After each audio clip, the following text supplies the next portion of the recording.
Hello everyone, good morning. Welcome to my channel guptastudy.com। Friends, आज मैं आपके बीच 12th class English book rainbow part 2 का poetry sections का 7th lesson Macavity the mystery cat, जिसके poet T S. Eliot हैं।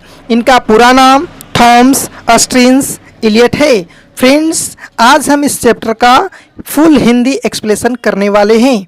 और यदि आप इस चैप्टर से प्रीवियस जैसे 1, 2, 3, 4, 5, 6 यदि लेसन देखना चाहते हो तो उसका लिंक मैं डिस्क्रिप्शन बॉक्स में दे दूंगा। वहां से आप जाकर बारी बारी से सारी वीडियो को देखकर अपनी बुक के पोएट्री सेक्शंस को कंप्लीट कर सकते हैं और ऑब्जेक्टिव भी आपका स्ट्रॉन्ग हो जाएगा। तो फ्रेंड्स, उसे देखना ना भूलें। और यदि आप मेरे चैनल guptastudy.com पे नए हैं तो इसे सब्सक्राइब कर दे, लाइक कर दे और बेल आइकन को भी दबा दे ताकि नए वीडियो का नोटिफिकेशन सबसे पहले आप तक पहुंचे। तो फ्रेंड्स, चलते हैं मैकाविटी द मैस्टी कैट के इंट्रोडक्शन की ओर। तो मैकाविटी द मैस्टी कैट के पोएट कौन है? तो टी.एस. इलियट हैं। Thomas Stearns Eliot, Thomas Stearns Eliot, T S. Eliot. ठीक है friends, Macavity the mystery cat, T S. Eliot कौन है? तो पोएट हैं। चलते हैं, शुरू करते हैं। The poet Thomas Astin's Eliot was born in 1888 in St. Louis, Missouri, USA। यानी कहने का अर्थ है कि कवि टी.एस. इलियट का जन्म 1888 ईस्वी में सेंट लुइस, मिसोरी, अमेरिका में हुआ था। कवि टी.एस. इलियट का जन्म 1888 में सेंट लुइस, मिसोरी, अमेरिका में हुआ था। नेक्स्ट लाइन है यहाँ पर है कि but eventually settled in England, but eventually settled in England, लेकिन बाद में वह जो है इंग्लैंड में बस गए थे। कहाँ बस गए थे? इंग्लैंड में बस गए थे। उन जन्म के उपरांत जो है बाद में जो है वह इंग्लैंड में बस गए थे। नेक्स्ट लाइन यहाँ पर है कि he was distinguished critic and dramatist. यानी कहने का अर्थ है कि वह जो है ना, वे जो हैं एक विशिष्ट आलोचक एवं नाटककार थे। क्या थे? वह एक विशिष्ट आलोचक एवं नाटककार थे। नेक्स्ट लाइन यहाँ पर है फ्रेंड्स कि he rose to become one of the greatest poet of the 20th century. यानी कहने का अर्थ है कि वे जो थे, यानी टी.एस. इलियट जो थे 20वीं सदी के एक महानतम कवियों में से एक थे। वह 20वीं शताब्दी के एक महानतम कवियों में से एक थे जिनका नाम क्या था? तो टी.एस. इलियट था। ठीक है फ्रेंड्स, यहाँ से सारी ऑब्जेक्टिव आपको क्लियर होते जा रहे हैं तो आप इसको नोट करते चलेंगे कि क्योंकि जो भी मैं पॉइंट बाय पॉइंट बता रहा हूँ वो सारा का सारा आपका ऑब्जेक्टिव और सब्जेक्टिव दोनों से रिलेटेड आंसर आपको आ रहे हैं। नेक्स्ट लाइन यहाँ पर है कि he was awarded the Nobel prize for literature in 1948। यानी उनको जो है टी.एस. इलियट को 1948 में साहित्य के लिए नोबेल प्राइज से सम्मानित किया गया था। टी.एस. इलियट को 1948 यानी 1948 में साहित्य के लिए, लिटरेचर के लिए नोबेल पीस प्राइज से सम्मानित किया गया था। किससे? नोबेल पीस प्राइज से। कब मिला था? तो 1948 में मिला था। नेक्स्ट लाइन यहाँ पर he was distinctly individual, he was distinctly individual, यानी वह एक विशिष्ट व्यक्ति थे, वह भिन्न थे। नेक्स्ट लाइन है कि his best known poems are the waste land, ash, Wednesday and 4 quartets. यानी उनकी महत्वपूर्ण कविताएं, उनकी सबसे अच्छी कविताएं द वेस्टलैंड है, यस, बुधवार है और 4 क्वार्टर से। ये 3 उनके बहुत ही महत्वपूर्ण, बहुत ही अच्छी पुस्तकें हैं, कविताएं हैं, है ना। नेक्स्ट लाइन यहाँ पर है कि he is dominated the poetic sense of this age. यानी इस युग के काव्य दृश्य पर, इस युग के काव्य पर जो है उनका प्रभुत्व है, उनका प्रभाव है, उनका धाक है। इस युग के काव्य पर जो है उनका धाक है, उनकी प्रभुत्व है। ही डाइड इन 1930, यानी 1930 में उनकी मृत्यु हो गई थी।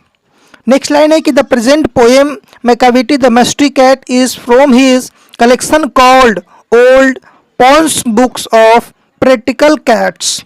यानी कहने का अर्थ है कि वर्तमान कविता मैकाविटी द मैस्टी कैट उनके संग्रह से है, उनके संग्रह से लिया गया है जिनका नाम है ओल्ड पोम्स की प्रैक्टिकल बिल्लियों की कविता कहा जाता है। यानी कहता है यहाँ पर कि द प्रेजेंट जो पोएम है, उनकी जो वर्तमान जो कविताएं हैं, उनके ही संग्रह से, उनके ही जो कलेक्शन से लिया गया है, जिसे ओस ओल्ड पोम्स प्रैक्टिकल बिलियो की कविता के नाम से जाना जाता है, कहा जाता है। ठीक है फ्रेंड्स, अब चलते हैं पोएम की ओर। अब पोएम को एक्सप्लेन करेंगे। ये तो था इंट्रोडक्शन, और ये बहुत ही इंपॉर्टेंट यहाँ पर आपको ऑब्जेक्टिव बना है। ये सारे आप जो है याद करेंगे, और कोई भी त्रुटि हो तो आप कमेंट के माध्यम से हमें इन्फॉर्म कर सकते हैं। तो फ्रेंड्स, इस पोएम के फर्स्ट स्टेज को देखते हैं। तो फर्स्ट स्टेज का फर्स्ट लाइन है कि Macavity the mystery cat he called the hidden डा। अब यहाँ पर आप समझ रहे हैं कि डा का अर्थ क्या होगा। अब यहाँ पर डा का अर्थ क्या होगा, छुपा हुआ या पंजा कह सकते हैं, हिडन डा पंजा। मैकावेटी द मैस्टिकेट, रहस्यमय बिल्ली मैकावेटी, रहस्यमय बिल्ली Macavity. He is called the hidden डा, इसे छुपा हुआ पंजा कहा जाता है। किसे? बिल्ली को। और बिल्ली को डिनोटेड किया जा रहा है किस चीज से? तो व्यक्ति से, आज के पर्सन से। For he is the master criminal who can defy the law. लाम इस कानून होता है, और डिफी का अर्थ यहाँ पर हो जाएगा धमकाना। यानी क्योंकि वह कुख्यात अपराधी है जो कानून का भी उल्लंघन कर सकता है, वह नियम को भी धमका सकता है, वह आपको भी डरा कर रख सकता है। वह किसी को जो है से छोड़ता नहीं हो, वो सबको जो है डराता रहता है ना, वो सबको जो है अपने अंदर रखना चाहता है। He is the battlement of Scotland Yard, the flying scots disappear. He is the battlement of Scotland Yard, the flying scots disappear. यानी कहने का अर्थ है कि वह स्कॉटलैंड यार्ड को भी चकमा दे सकती है। कौन? वो बिल्ली। वो बिल्ली कहने से का अर्थ क्या है? आप, हम, या हनी हम सब जो क्रिमिनल होते हैं, जो अपराध करने वाले होते हैं, उनकी बात कर रहा है। वो जो है स्कॉटलैंड यार्ड को भी, आपके अपने कानून व्यवस्था को भी, अभी अपने देश के कानून को भी चकमा दे सकते हैं, और उसका भी उल्लंघन करके क्राइम को कर सकते हैं। For when they reach the scene of crime Macavity not there. कहता है क्योंकि जब स्कॉटलैंड का जासूसी दस्ता अपराध के स्थान पर पहुंचता है तो मैकावेटी वहां नहीं मिलती। यानी जैसे ही पुलिस की टीम, कानून की टीम, जासूसी की दस्ता वहां पर, जहां पर क्राइम होता है, उस स्थान पर पहुंचता है, मैकावेटी वहां पर नहीं मिलती। यानी क्राइम करने वाले पर्सन, क्राइम करने वाले व्यक्ति वहां पर नहीं मिलते। वह जो है वहां से फरार हो चुके होते हैं, वह वहां से भाग चुके होते हैं। ये तो मेन व्यवस्था है। लोग हम लोगों को समझाने का प्रयास कर रहे हैं कि उससे पहले कानून को पहुंचना चाहिए, क्राइम करने से पहले लोगों को पहुंचना चाहिए, दस्ता को, जासूसी दस्ता को पहुंचना चाहिए, लेकिन ऐसा नहीं होता है।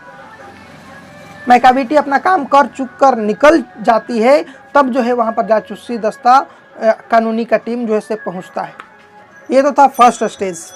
फ्रेंड्स, अब सेकेंड स्टेज में आपका टी.एस. इलियट हमें क्या बताते हैं, क्या समझाते हैं, अब उसकी ओर चलेंगे। तो फर्स्ट स्टेज आपको समझ में आ रहा है फ्रेंड्स, तो आप मेरे चैनल को सब्सक्राइब, लाइक और कमेंट जरूर करें। तो चलिए फ्रेंड्स, देखते हैं सेकेंड स्टेज में पोएट हमें टी.एस. इलियट क्या बताना चाह रहे हैं।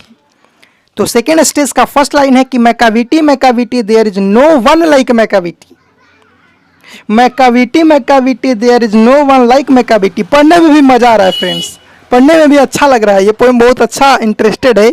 कहता है कि मैकावेटी मैकावेटी के जैसा कोई नहीं है।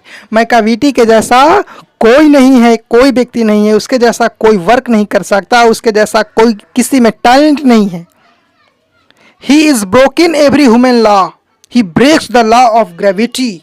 वह प्रत्येक मानव के कानून को तोड़ देता है, वह प्रत्येक मानव के कानून को तोड़ देता है, वह प्रत्येक स्टेट के कानून को तोड़ देता है, वह प्रत्येक कंट्री के कानून को तोड़ देता है। ही breaks the law of gravity, और कहता है कि वह गुरुत्वाकर्षण के नियम को भी तोड़ता है, वह गुरुत्वाकर्षण के नियम को भी, ग्रेविटी के नियम को भी तोड़ देता है, और वह प्रत्येक मानव के द्वारा बनाए हुए कानून को भी तोड़ने का क्षमता रखता है। वही है मैकावेटी। मैकावेटी जैसा कोई नहीं है। His power of levitation would made a फकीर स्टेट। कहता है कि उसे हवा में उड़ने की शक्ति, किसी फ़कीर को आश्चर्य में डाल देता है। किसी फ़कीर को भी वो सोचते रहता है, आश्चर्यचकित हो जाता है कि मैं कैविटी उससे हवा में नजर आता है। वो हवा में उड़ने की भी शक्ति रखता है, पावर रखता है, उसके पास हवा में उड़ने का भी क्षमता है, एबिलिटी है ना। मैं कैविटी जैसा कोई नहीं है। कहता है कि and when you reach the scene of crime Macavity is not there. और कहता है जब आप अपराध के स्थान पर पहुंचते हो तो वहां मैकाविटी नहीं मिलता है। जहां पर क्राइम हुआ रहता है वहां पर जब आप पहुंचते हो तो मैकाविटी आपको वहां देखने को नहीं मिलता है, वहां पर आपको नजर नहीं आता है। मैकाविटी वहां से उड़ जाता है, वो अपना काम करके, क्राइम करके वहां से चला जाता है। वहां आप उसे ढूंढते रह जाते हो, परंतु आपको वहां दिखने को नहीं मिलता है। नेक्स्ट लाइन है कि you make see him in the basement, you may look up in the air. कहता है कि आप उसे बेसमेंट में देख सकते हैं, आप उसे हवा में देख सकते हैं, आप उसे बेसमेंट में देख सकते हैं, हवा में देख सकते हैं, मगर but I tell you once and once again Macavity is not there. कहता है मगर आप जो हैं उसे बेसमेंट में देख सकते हैं, हवा में देख सकते हैं, मगर मैं आपसे बार बार कहता हूँ, वंस एंड वंस अगेन, बार बार मैं आपसे कहता हूँ कि मैकाविटी घटना स्थल पर आपको नहीं मिलेगा। मैकाविटी जो है घटना स्थल पर आपको मिलने का नाम ही नहीं लेता है। मैकाविटी आपको घटना स्थल पर नहीं मिलने वाला है। मैकाविटी जो है वहाँ से घटना करके, वहाँ से क्राइम करके, वहाँ से बहुत दूर निकल जाता है। वो उसे कभी भी क्राइम करते हुए उसे कभी भी घटना स्थल पर आप नहीं पा सकते हो। ये है मैकाविटी, ये है बिल्ली की राज बता रहे हैं। और बिल्ली को कंपेयर जो है मनुष्य से कर रहे हैं कि मनुष्य जब घटना कोई करता है, क्रिमिनल जो अपनी क्राइम जब करता है तो वह क्रिमिनल जो है स्थान पर नहीं मिलता है, जहाँ पर घटना स्थल होता है वहाँ पर वो मिलता नहीं है। वह कहीं और भले पकड़ा जाए उसको देख सकते हैं, लेकिन वह घटना स्थल पर कभी मिलेगा नहीं। वो हवा में भी उड़ सकता है, वो हवा में भी क्राइम कर सकता है, ऐसी उसके पास पावर है, शक्ति है। तो फ्रेंड्स ये तो था स्टेज नंबर 2 की कहानी। अब वीडियो बहुत लॉन्ग हो जाएगी, तो फ्रेंड्स अभी वीडियो को हम स्टॉप करते हैं और नेक्स्ट स्टेज से हम नेक्स्ट वीडियो में फिर आपसे मुलाकात करेंगे नेक्स्ट स्टेज के साथ, क्योंकि बहुत सारे इसमें स्टेज हैं और वीडियो बहुत लॉन्ग हो जाएगी तो आपको भी देखने में मज़ा नहीं आएगा। तो फ्रेंड्स फिर मिलते हैं नेक्स्ट वीडियो में। Thanks for watching this video and wait my new videos Macavity the mystery cat part 2। ठीक है फ्रेंड्स, इसी लेसन का मैं पार्ट 2 फिर से लेकर आऊँगा नेक्स्ट स्टेज के साथ। तो फ्रेंड्स इतना तक आप सारे ऑब्जेक्टिव क्वेश्चन को और जो भी हमने अभी स्टेज को बताया उस सारे को अपने माइंड में सेव करिए, और कुछ भी प्रॉब्लम हो आप कमेंट के माध्यम से मुझे पूछे। मैं अपना पर्सनल नंबर भी आपको दे दिया हूँ, उससे भी आप मुझसे कॉन्टेक्ट कर सकते हैं। तो फ्रेंड्स